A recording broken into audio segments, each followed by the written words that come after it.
మహిళల under 19 T20 ప్రపంచ కప్లో ఆడిన జట్ల నుంచి ఐసీసీ ఎంపిక చేసిన టీంలో 4 భారత ప్లేయర్లకు చోటు దక్కింది.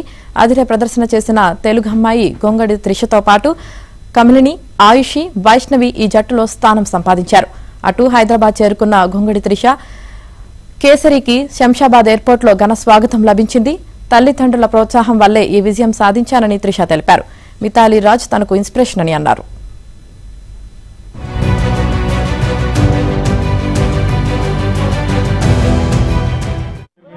చాలా హ్యాపీగా ఉందండి. సెకండ్ టైం కూడా కలిసి రావటం అండ్ అందులో విన్నింగ్ ఫినిష్ చేసి వచ్చాను. సో చాలా హ్యాపీగా ఉంది. చాలా బాగుండే, ఎందుకంటే మా నాన్న కూడా అక్కడ ఉండే. అది కొట్టినప్పుడు ఇంకా స్పెషల్ ఉండే నాకు ఆ మూమెంట్.